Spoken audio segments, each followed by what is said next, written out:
Can I borrow the PJ? I need to go visit my boo on Christmas Island.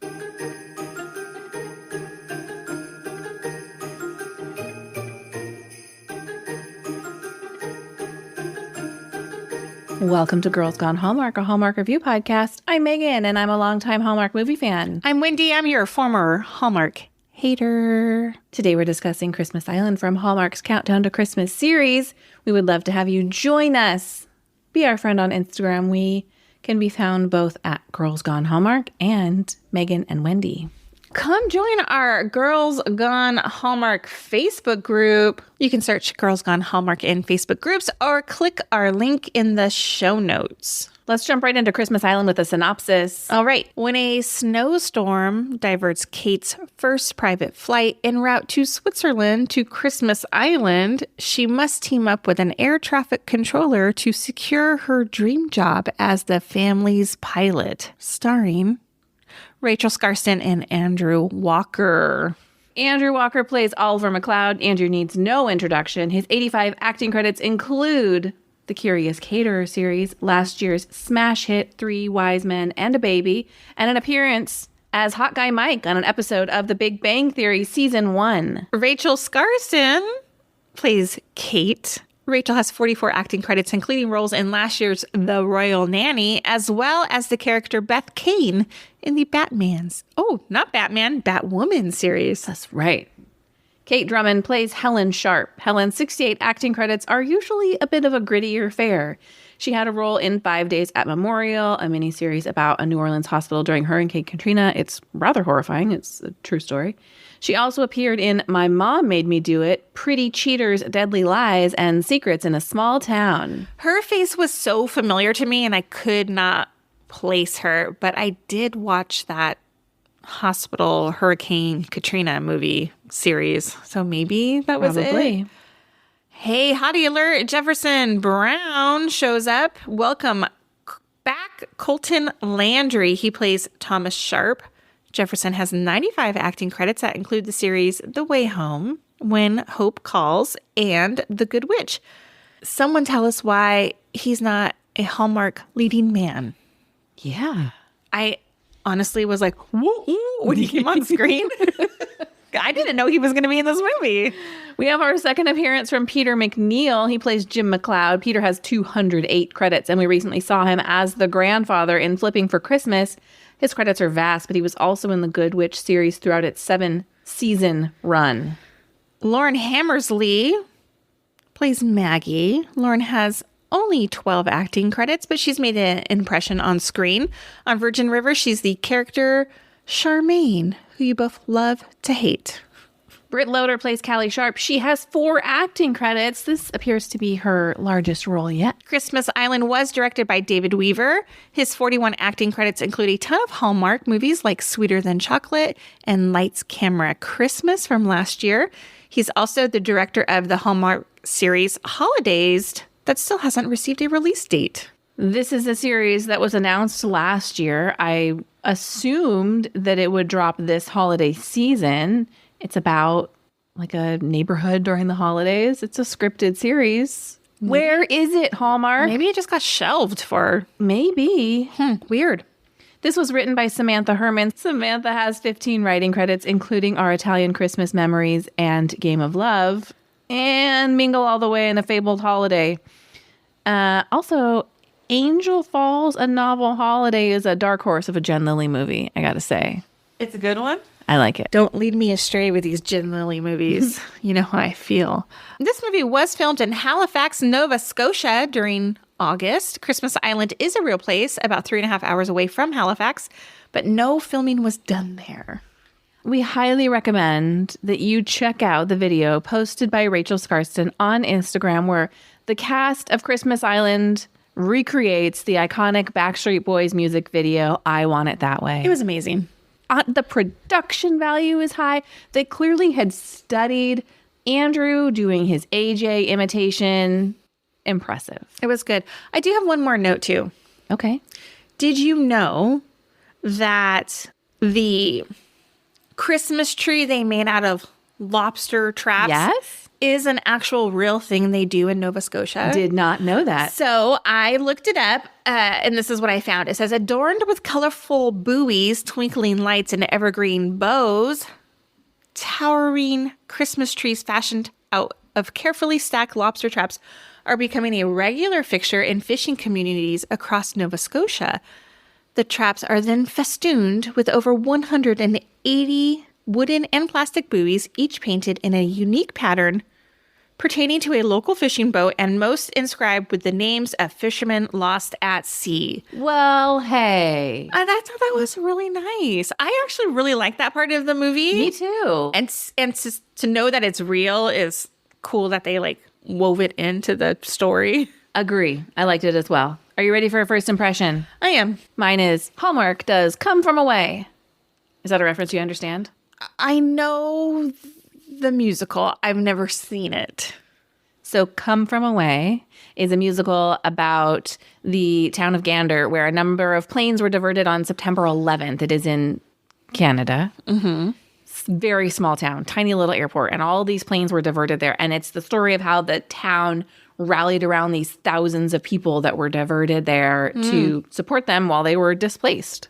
We're far enough out from September 11th that I feel like the feelings of that day aren't as at the forefront. Mm-hmm. And so when you watch and they held them on the planes for hours because nobody really knew what was happening. And then there was some distrust going on. Right. And then there were people who found out that they had lost people. First of all, it's a one act play. There's no intermission. The cast all play multiple characters and they're all on stage the entire time. Oh, wow. It's also the stage show has been filmed and is available to stream. Oh, maybe I'll watch that. So there's also a book as well. Maybe I'll watch that. So my first impression is not going to make any sense. And I'm going to tell you why. Because this episode drops on November 16th. And the Santa Summit review drops next week. Mm-hmm. And we already recorded that one. Mm-hmm. So it might make sense to Megan, but I'm going to throw it here anyway. It's nice to see people like me represented in Christmas movies. I am Kate. Yes. So I did watch these movies in Santa Summit first, Christmas Island second. That's how they were released. Yeah. That's how we recorded them. You guys are getting them out of order.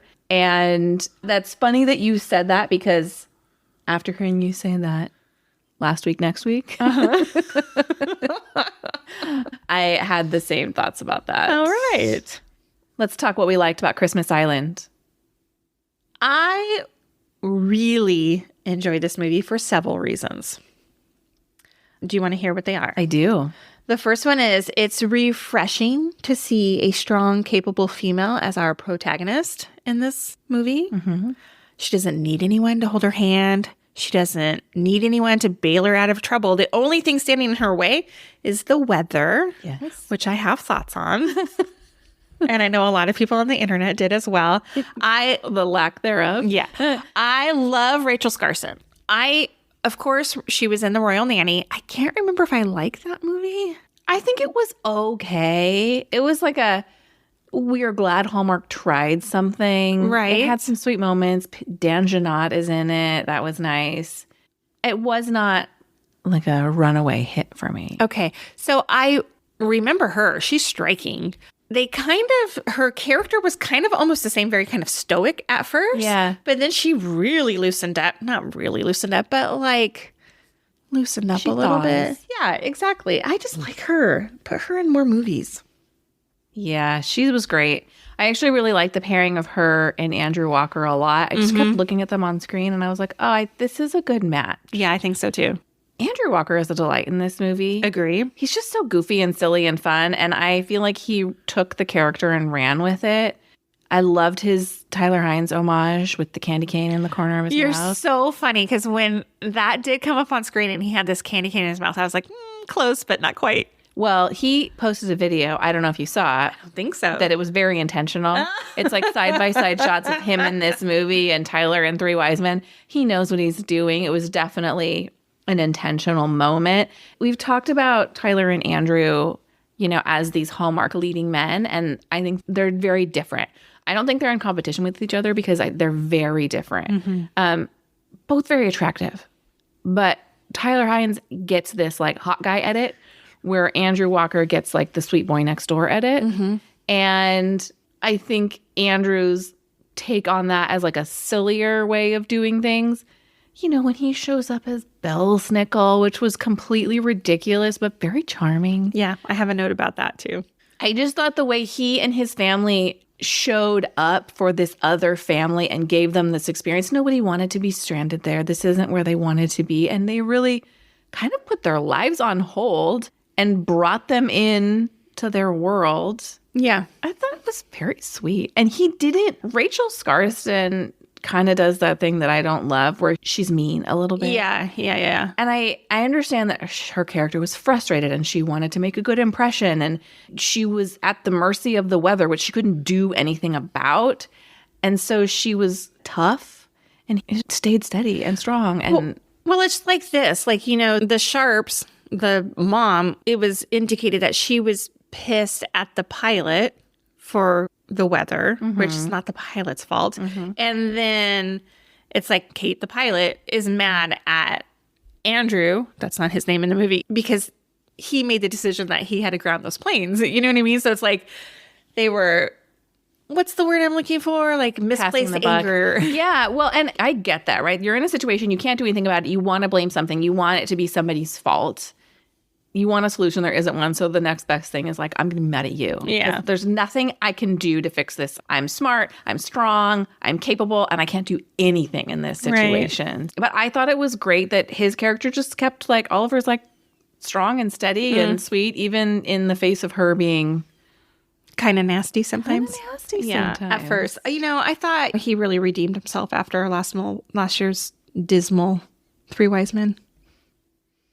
I'm joking.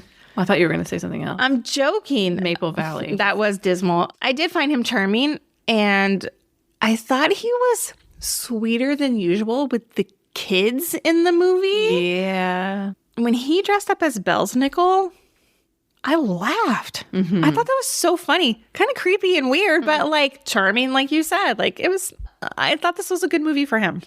Speaking of the kids, Lincoln McNeil plays Finn. This little boy is so adorable. Kate and Finn are having a cute exchange when they're making candy. And she's like, I don't know, maybe someday you're going to be flying the plane. He's like, I am growing up pretty fast. Just the delivery of that line was very sweet. Oh, it's just a cute little boy. I thought he was a cute little boy. No, I didn't hate the kids in this movie either. I thought, what movie did we just talk about? Oh, Mystery on Mistletoe Lane. And I was like, oh, they nailed the teenager in that movie. Well, they really nailed the teenager in this movie. Like, that was my 15-year-old on screen. She was spectacular. I don't know where to put this, so I'm going to talk about it here. The number of times she makes like, oh, we have people to do that for us references. I know. I was like, whoa, girl. Yeah. When Jim says like, oh, you're going to come help me out at the post office. She's like, no, I'm not. I'm on winter break. I need to decompress from my school year. And my husband goes, did she just say no to that adult asking her for help that she's staying in his home? But I thought that is the entitled attitude of a teenager. Oh my God, it certainly is. Case in point, I had to drive my son to school this morning. My son has a car and drives, but his car's being serviced. And he did not like that he had to be on my schedule this morning and said, how come I can't just drive my car and you come pick it up and leave me your car? As if my being inconvenienced was less important than his being inconvenienced. Because you're here to serve him, right? He was like, I just don't want to be on your schedule today. And I thought, well, that's weird because I've been on your schedule for the past 16 years, haven't I? Yes, I understand. My own 15-year-old gave me a lot of lip last night when I asked her to feed the dogs. And she said no. And said no. And she's like, I'm doing something right now. It did not go over well. Well, you want to see my head pop off? Boom. Boom. Loved that we got Jefferson Brown. I was so pleasantly surprised when he came on screen. I texted Megan, whoa, look who we got. Why is he not a leading man in these movies? I mean, he's not going to play Andrew Walker in this movie. Actually, I feel like, how old is he? I feel like he could have played Andrew Walker in this movie. He has a real timeless look about him. I think so, too. I want to see how old he is. I think he's my age, maybe. As are a lot of our leading ladies. Like 47 years old. Oh, yeah. Andrew's got to be in his 40s, don't you think? Yeah, 44. Okay, he's my age. I don't know why Jefferson Brown, well, he's not playing a grandpa. I mean, he's playing a father of like not even teenagers, one teenager. Anyway, put this guy in like a sexy single role. Mm-hmm. He certainly does not need to be playing like husband to Dell on the way home. I know we get him in flashback. I'm getting weird looks from you. Well, I think what's interesting about that is I just said we get him in flashback. He's playing a younger guy on that show, even though Dell is grandma. Yeah. But younger, he's dad of 2 little kids. Yeah, I know. Okay, I'll shut up now. Peter McNeil. In Flipping for Christmas. Yeah, I totally forgot that he was that same guy. I thought he was so warm when he was like at the post office and explaining like when he gives the whole like wink and a nod to like what they're doing there without like specifically spoiling it. It's just so sweet. Yeah. It was sweet. That he didn't pop off at Callie when she's like, no, I can't do that job. I don't know. I think when you get to a certain age, you have like a lot of patience. Like, talk to me when your husband is a grandfather. I bet he wouldn't pop off. I love the Stars Hollow style town meeting that we got at the beginning. Did you? I thought that was funny. Although why they all had to stop and go to it was a little silly, but I liked it. Yeah, there was no reason for the Sharp family to be there. No, other than their rides felt they needed to attend. Exactly. And speaking of, I really enjoyed like the stark difference between the Sharp family and like everybody else on Christmas Island. Mm-hmm. And in the end, I loved how like the family, like they all come to this realization of like all the things that they've been missing and like what's important to them or what should be important to them. It was I liked it. Me too. I liked it. I noticed I watched it with subtitles and it was whoever was doing like the transcribing of the captions, it was always Sharp's apostrophe S. Like when they were like, we need to take, it just drive me crazy. Do you know what I mean? Like it should have just been Sharp's, SHARPS. Yes, the Sharps are going the Sharps to the tree lighting. Exactly. One more thing, and this harkens back to my first impression. The scene that really spoke to me was Kate's explanation of why she doesn't love the holidays. Mm-hmm. And I thought, this totally sums me up. So what she does is she tells Oliver that her dad dies the day before Christmas. And what she says, quote, it kind of colored my holiday memories. And I thought, oh my God, like that's exactly why I don't love the holidays. Because I have my own like personal like stuff, right? And it happened around the holidays. And I think that's like a stigma that I bring in to it every year. So it was nice to see like characters in a fictional movie. Yes. That like deal with the same things. Yes. Thought it was nice. I appreciate that these writers are giving us kind of like diverse characters. Yeah. Not everybody has to embrace it. Mm-hmm. I don't know. Anyway. I liked it. What'd you wish for? I was kind of hoping for a young adult romance between Callie and Oliver's nephew. Me too. I wanted that to go a little farther. Opportunity. Yeah. And then I thought, I'm like, is that weird? But then no. Like, they didn't need a kiss, but like a hand-holding moment. Something. Like give eyes to each other or something. Yeah, like staring at the tree together. They didn't even talk to each other. And when I saw him, I was like, oh, wait a minute. They're the same age. Well, and they have like a awkward conversation where they like introduce themselves, where she says like, Callie. Yeah, and he goes, Callie. And she's like, yeah, it's a weird name. And I was like, first of all, that's not a weird name. Not even. But that wasn't fully realized. I agree. How do we handle, look, small children alert. I'm going to give you 3 seconds. Okay. How do we handle the Santa conversation more delicately? Because I thought he did a nice job. Who? Jim. Okay. In the post office. Yes. Explains his role there to Callie. Mm-hmm. This is hard because these are family movies. Like it would not be that unusual for you to watch a movie with your small children. And like the jig is up. They're like, I got a letter from Santa and you wrote it? Yeah, at first it seemed like they were kind of keeping it under wraps, but then he says the parents write the letters. Yeah, you're right. And so it's complicated because how do you explain what he does there without explaining what he does there? I don't know.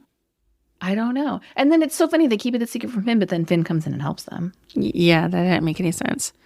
But I cried when she read his letter. Yes. I mean, just so happened to find his letter.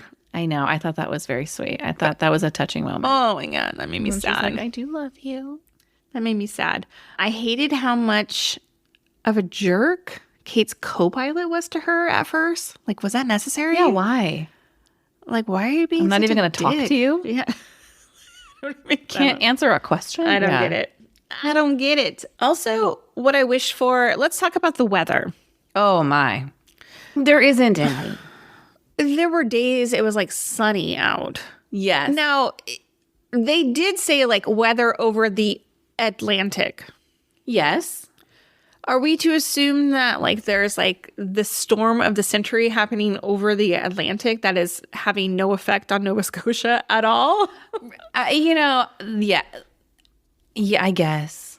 That's because my husband was like, it's sunny outside, but they keep talking about this big storm. And so I was like, well, maybe they just can't fly into the weather. Yeah. I don't know. But there were moments where they'd be inside and you'd hear like the wind howling, or they'd be like, you California kids got to bundle up. And I understand it can be cold and sunny, but they did make it seem like they were living through harsh winter conditions. Right. When they were not. Do planes normally get grounded for like days at a time because of weather?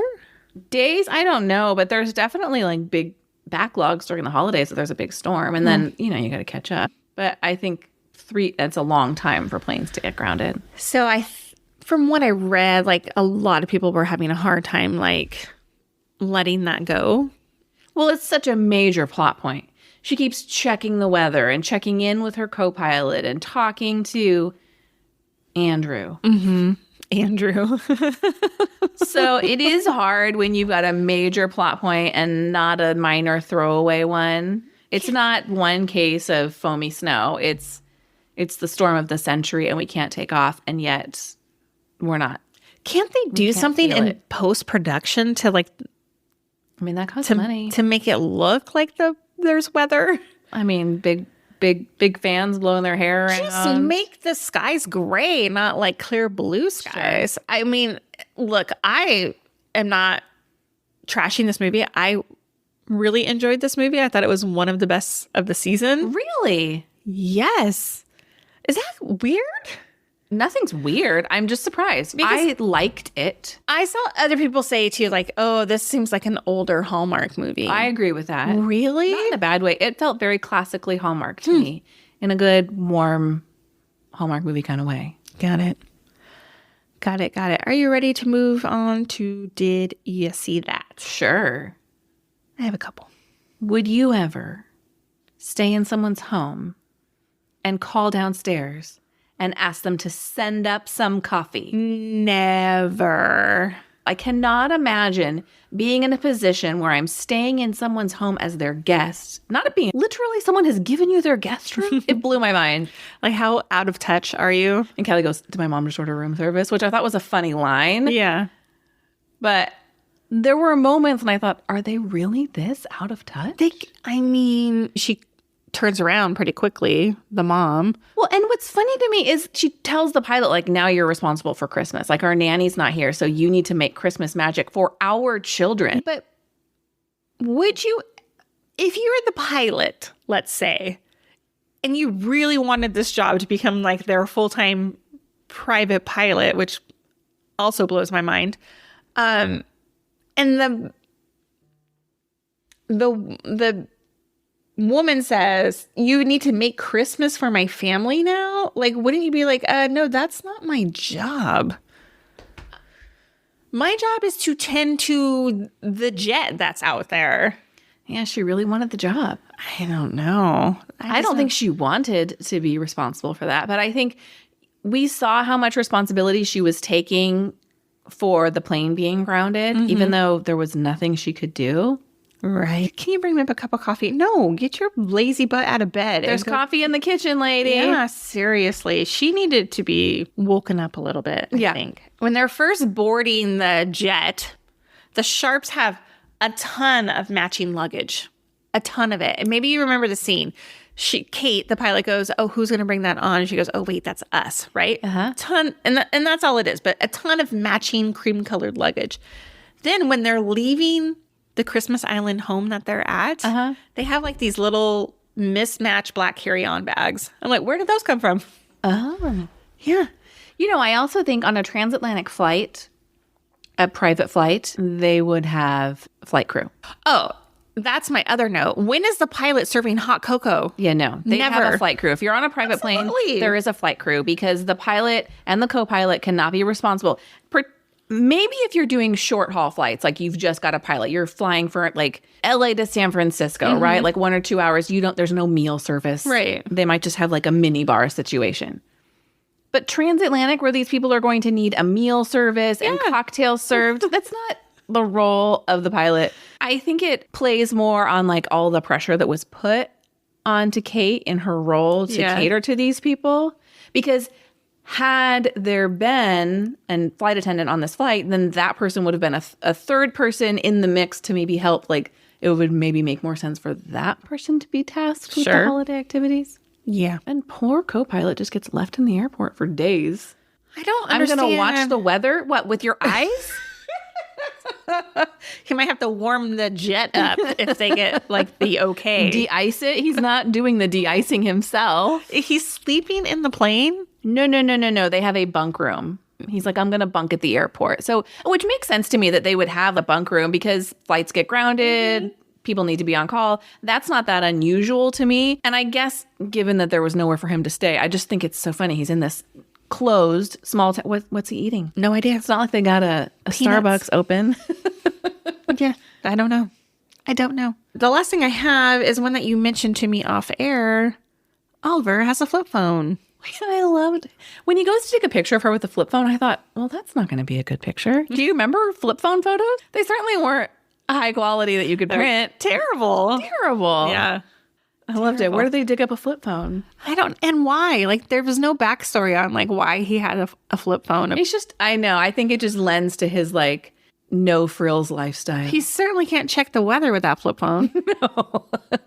Okay. How are these two going to make things work? Are they just going to, like, is this just going to be a Christmas fling and then she's going to be off? Because she's jet setting all over for this family that lives in LA and he lives in Christmas Island and doesn't like to fly. Well, she can get to him. So she's just going to pop in when she's not on call for this couple? Their romance doesn't work. No, because at the very beginning, she's doing the interview and they're like, you need to be on call. Where do you go at the drop of a hat? She can't be across the country when the Sharps, she's going to fly their plane, like to visit him? Can I borrow the PJ? I need to go visit my boo on Christmas Island. Do you imagine? He doesn't like to fly. Well, I got the sense that he was going to try to get over that. I did too, but his life is on Christmas Island and hers is... like she's very much like, I'm not tied down. And that doesn't change at the end. I mean, I think air traffic controllers are in high demand. He could move to LA and do that job. Yeah. That's a weird job for him to have because air traffic controllers is a very stressful job. Yeah. They age out of it very early. It has a very high rate of some very bad things. And he's such like a laid back dude with his reindeer antlers on that I just think, I understand his like, oh, it helped me be in proximity to it without actually participating. Anyway. Oh, boy. What'd you rate this movie? 4.75 stars. 3 stars. 3? What? 3 stars, a real middle of the road, enjoyable movie that I really love this movie. I'm so glad you did. It was the message, guys. It was the messaging. Yeah, you saw yourself in Kate. Yeah, that's why I'm drawn to it. Maybe people see themselves in Jen Lily and Mingle All the Way, and that's why they love that one so much. I'm sure that's why people love them that much. I love this. I think it was one of the best of the season. Is this your current frontrunner? No. What did I give 5 stars to yet? Spoiler. Hey, thanks for listening to this episode of Girls Gone Hallmark. You know, we love your 5-star ratings and reviews. So open that Apple Podcast app, find Girls Gone Hallmark, scroll down, give us 5 stars. If you need to know what to say, just let us know why you like the podcast, your favorite Hallmark actor, what your favorite movie of the season is. Say anything. We'd love to hear from you. We'll see you next time. Bye. Goodbye.